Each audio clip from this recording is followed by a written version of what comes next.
Have you ever stopped to wonder whether the way you touch yourself still fits the body you have now, especially after 60? If so, you're in very good company. It's one of the most common, quiet questions I hear from older men. Not just whether it's still okay, but how to do it in a way that's safe, comfortable, and actually good for your health, rather than something you just rush through out of habit. I'm Dr. Jocelyn. I'm a urologist with 17 years of experience helping men stay connected to their bodies and age with their health and their confidence intact. And today I want to talk about something that almost never gets discussed openly, but absolutely should. How to approach masturbation safely after 60, and the 3 big mistakes I'd encourage you to avoid. This isn't about shame, and it isn't about performance. It's about protecting your circulation, your skin, your nervous system, and your peace of mind. So let's get into it honestly. First, the reassurance, because some of you need to hear it plainly. Masturbation is normal and it is healthy at every age. Over the years, a lot of men start to quietly wonder whether their body still needs it, and some carry old guilt about it. So let me be direct. There's nothing wrong with it. Regular, gentle self-stimulation is a normal part of life, and it can support your health in real ways. It helps maintain blood flow to the area. It can ease stress and help with sleep by relaxing the nervous system. And there's even research suggesting regular ejaculation may be associated with better prostate health over the long term, though that's still being studied. So this isn't a video about whether you should. It's a video about doing it in a way that respects the body you have today. And here's the key idea behind everything that follows. Your body simply doesn't respond the way it did at 25, and that's not a malfunction, it's biology. As you age, the skin gets thinner and drier. Nerve endings can take a little longer to respond, and blood vessels become less elastic. So the approach that worked decades ago may need to evolve. Less about force and intensity, more about patience and paying attention. When you make that shift, most men find the whole experience becomes more comfortable and more satisfying, not less. Now let's talk about the 3 mistakes. Before I do, if you appreciate a doctor talking about this without dancing around it, go ahead and subscribe. It helps these videos reach the men who'd never search for this on their own. All right, mistake number 1, rushing. A lot of men treat this as something to get through quickly and quietly, almost like a chore. And the problem is that rushing keeps your nervous system in a stress state. When you're tense, distracted, maybe holding your breath, your body stays in a kind of alert mode. Blood vessels stay constricted, and that actually works against arousal and against the relaxed blood flow that makes the whole thing feel good in the first place.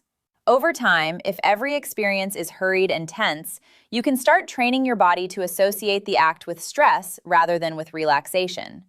The fix is simply to slow down. Even an extra few minutes makes a real difference. Put the phone away, take a few slow breaths, and let yourself actually be present instead of treating it like a task to finish. You don't need any kind of ritual unless you want one. What matters is that your body feels relaxed and unhurried, because that's the state in which blood flows freely and sensitivity actually shows up. Satisfaction comes from being present, not from speed. Mistake number 2, too much pressure. This one is extremely common, especially past 50 or 60. As sensation naturally changes with age, the instinct is to compensate by gripping harder and going more aggressively. But the penis isn't built for force.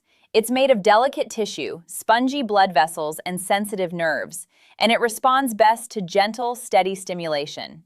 A consistently tight, intense grip can cause friction, soreness, irritation, and even small breaks in that thinner, aging skin. And there's a subtler problem too. If you only ever respond to one very firm, very specific kind of pressure, your body adapts to expect exactly that, which can make partnered intimacy or even normal sensitivity feel like not enough.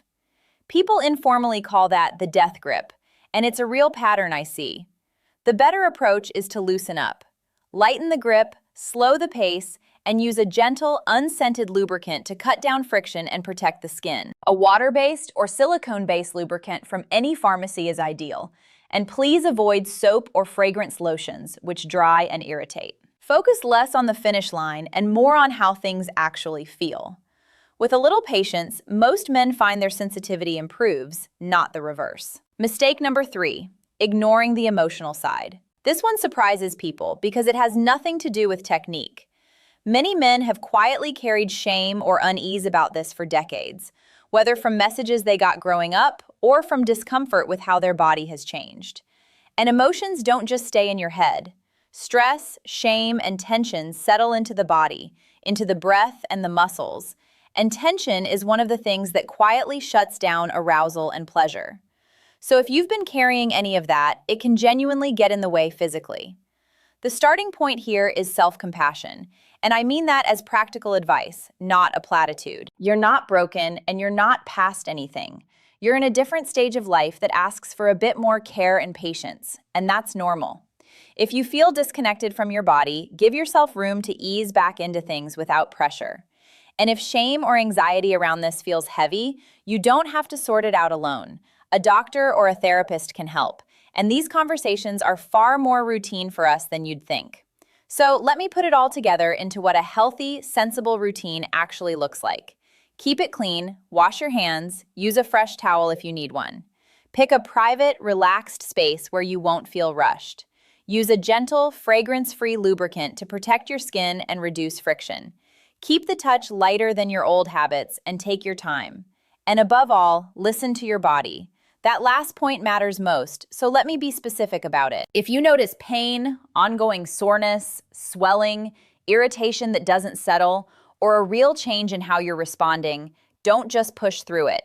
Those can be signs of inflammation, skin problems, circulatory issues, or sometimes something prostate-related, and they're worth getting checked.